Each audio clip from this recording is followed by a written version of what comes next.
Eu queria falar sobre um jogo que é sério candidato a jogo do ano, que é o Portal 2.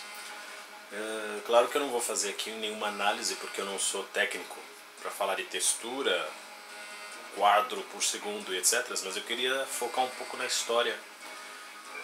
Para quem não sabe, imagina que um dia você acorda e descobre que você é uma cobaia de um experimento louco. Você é acordada por um robô, sua personagem é uma mulher que não tem nome. Então, aí você vê a perda de identidade. Não tem necessidade de saber o nome. Talvez você seja um número, como de fato a gente é na vida real. Você tem um registro na faculdade, você tem um registro no seu RG, você tem um registro no trabalho, você é um número. Mais ou menos isso que o jogo parece querer passar. Você, o ser humano, é um número. Você então é acordada por esse robô e descobre que você está num lugar, numa espécie de fábrica, numa corporação gigante, de posse de uma arma que, como o nome do jogo diz, cria portais.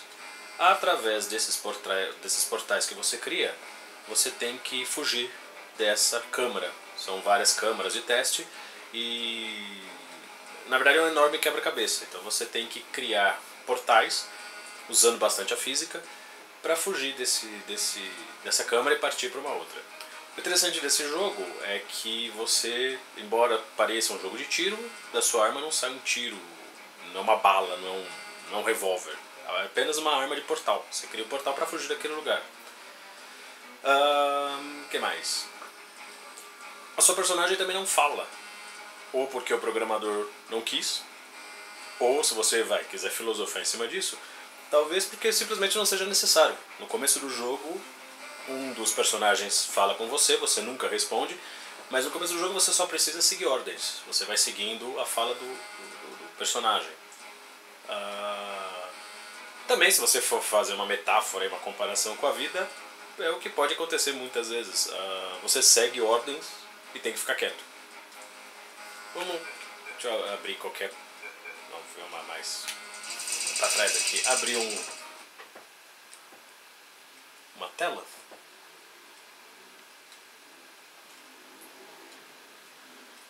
Nas primeiras fases desse jogo, você se sente um pouco enclausurado, falando grosseiramente, porque as suas câmeras são fechadas.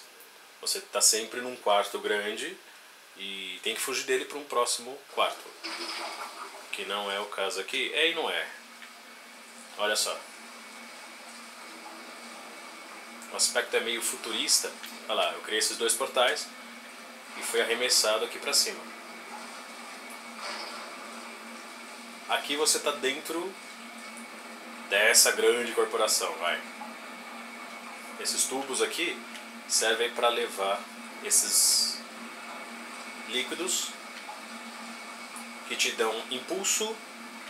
Esse azul aqui te dá, faz você pular mais alto, uma mola. E o branco serve para você criar outros portais.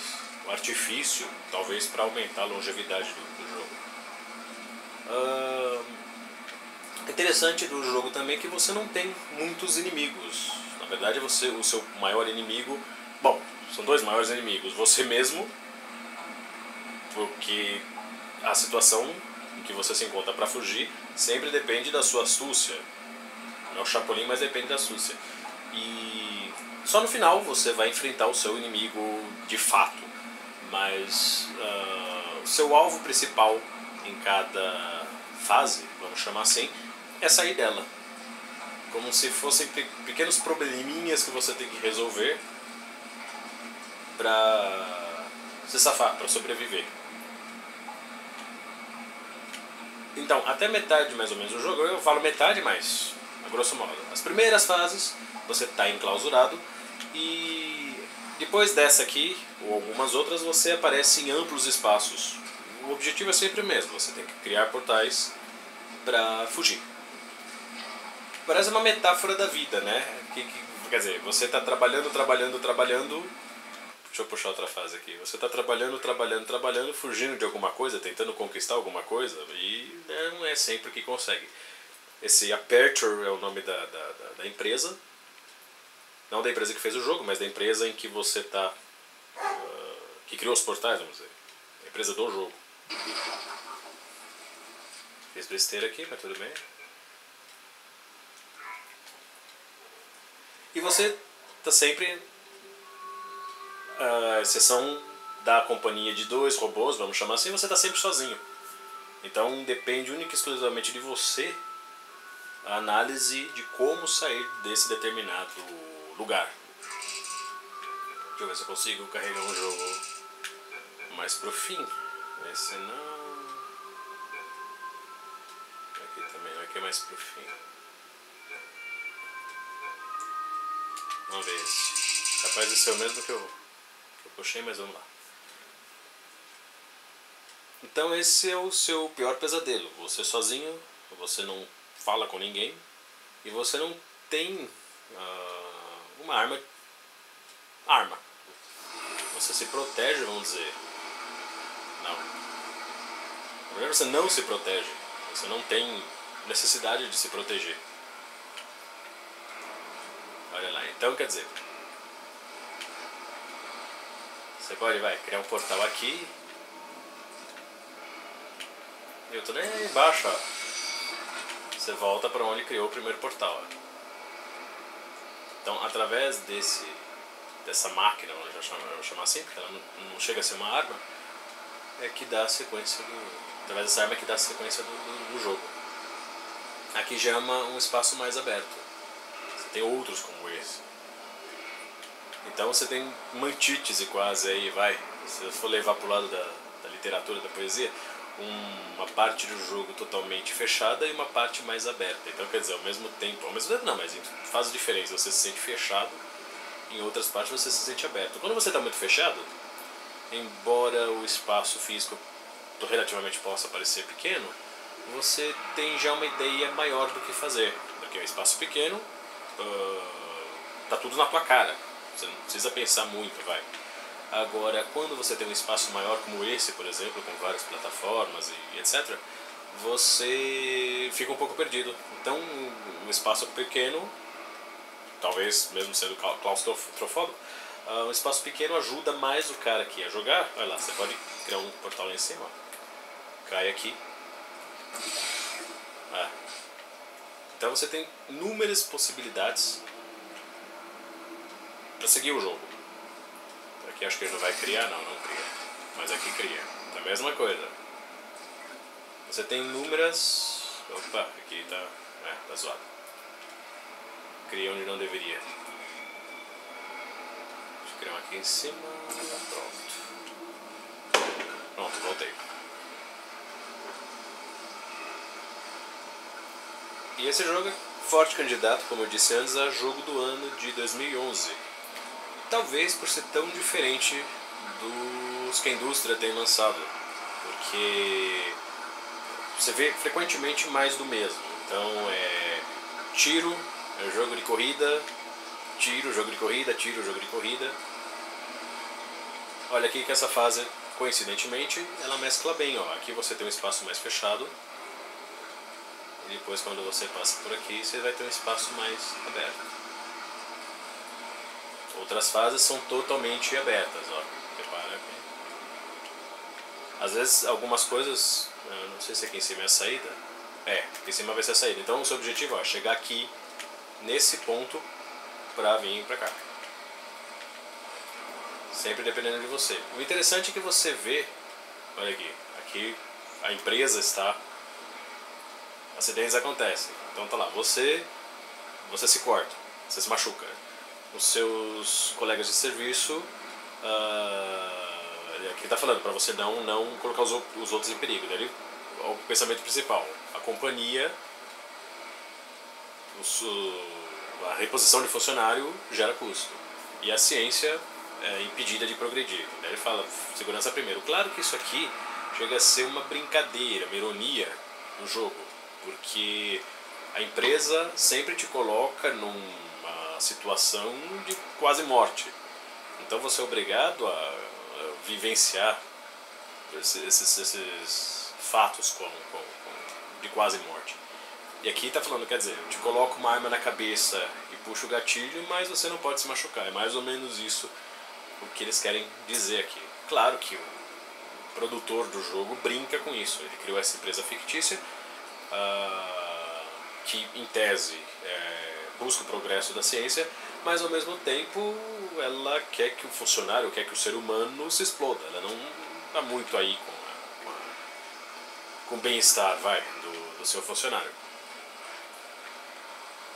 Você nunca vê quem é o dono da empresa, você ouve algumas partes do jogo, você ouve esse cara falando com você, uma gravação, mas você não sabe quem é esse dono da empresa. Ele aparece, vai em quadros, aparece o nome, não lembro o nome dele agora, mas você não fala com ele, você não... Quer dizer, nesse momento que acontece o jogo, ele é temporal, você não sabe que ano você está, mas você tem uma certa ideia. Às vezes aparece lá fechado, porta fechada em 1960 alguma coisa, ele põe esse tipo de coisa, mas ele é temporal. Não interessa pra você, na verdade, quando acontece essa trama. Não é que nem um jogo da Segunda Guerra que você precisa saber que está em 22 de março de 44 ou alguma coisa assim. Isso aqui independe, não é importante pra você. Ao mesmo tempo, ele mostra uma tecnologia futurista. Então você está num jogo que provavelmente se passa numa ambientação anos 60, 70, e o que acontece nele, o que você tem de tecnologia é algo que não existe até hoje. Então também provavelmente a produtora do jogo brincou com isso. Fazer algo do passado, isso aqui pode ser uma arma secreta ou alguma coisa assim. Ela brincou com isso, algo do passado que existia lá, mas não existia lá, nem existe aqui. Provavelmente nunca vai existir. Olha só que interessante que você pula nesse líquido, mas não deu. Você pula nesse líquido azul, ele vira mola, te ajuda a fugir desses postos maiores. Esse jogo brinca muito com a física. Você pode considerar, muita gente fala que jogo não é, tem aquela discussão, jogo é ou não é uma obra de arte. Você pode até considerar pelos fatores, quer dizer, esse aqui especificamente te faz pensar nisso. Quer dizer, ele é um jogo que te faz... Você tá sozinho aqui, ó. Você não tem música no jogo. Você tem o ruído do ambiente e mais nada. Então, quer dizer, o personagem e você se identifica nesse momento com o personagem. Você pode pensar sobre qualquer coisa, sobre a física para fugir daí, ou quando você trava em um determinado ponto, quer dizer, vai pensar sobre a vida, vai pensar sobre, não sei, o que você quiser. Uma coisa muito interessante, uma vez dá pra brincar aqui. Daí não dá, vai. Aqui. Isso. Provavelmente é isso, né? Ela cria um portal lá, e vou criar um aqui no chão para eu ser arremessado lá pra cima. Olha lá. Foi, né? A mola me impulsiona, pronto, voltei pra onde eu tava. Interessante.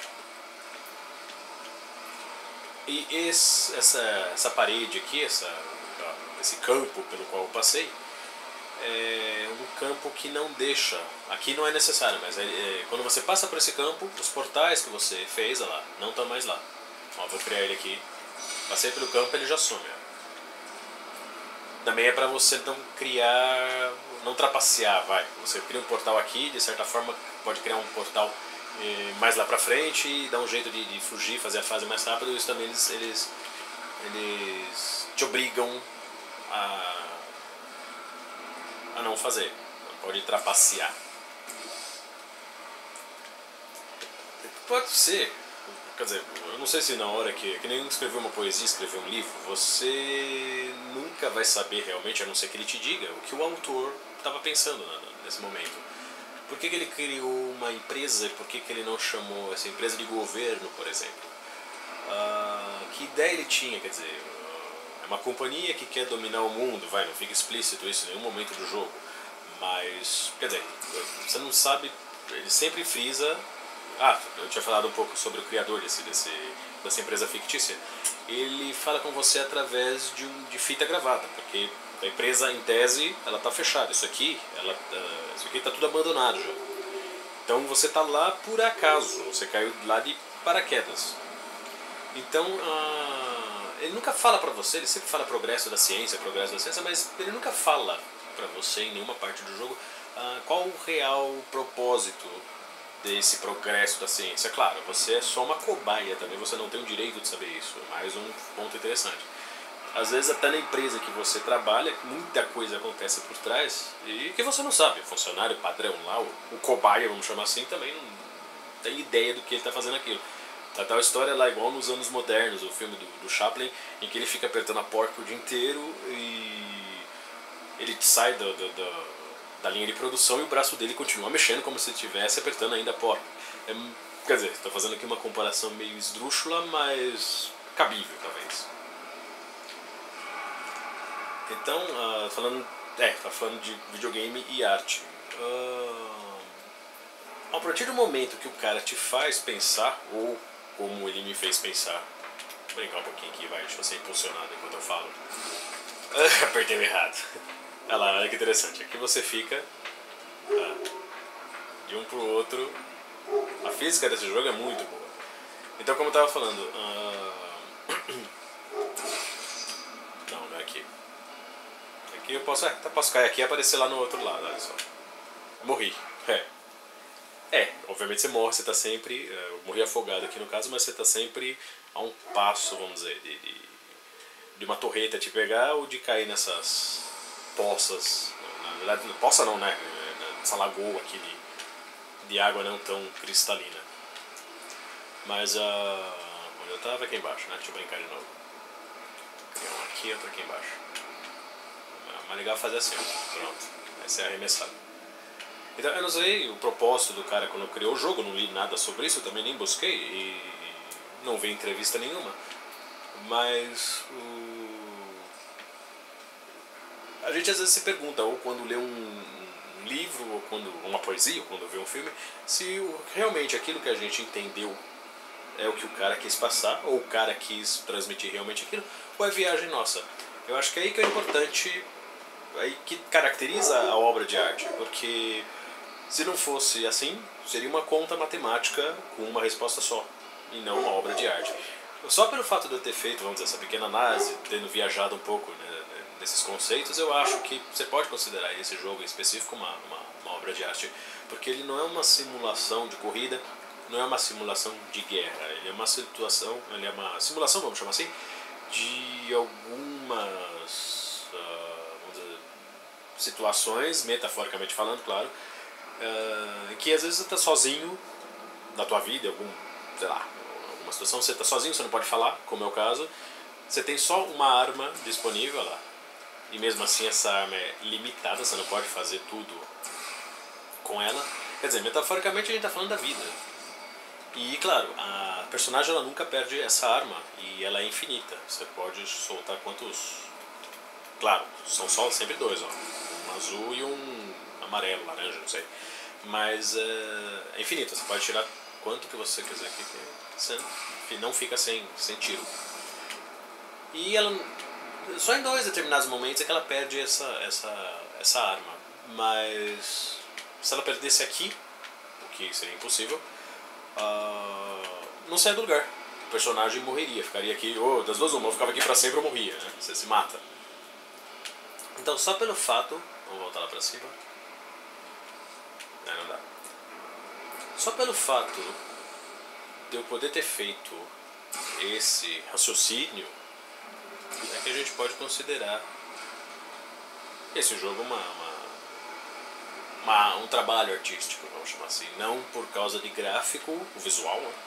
Ou não por causa nem por causa de música, que praticamente não existe, mas pelos fatores que ele faz a gente meditar. Certo? Valeu!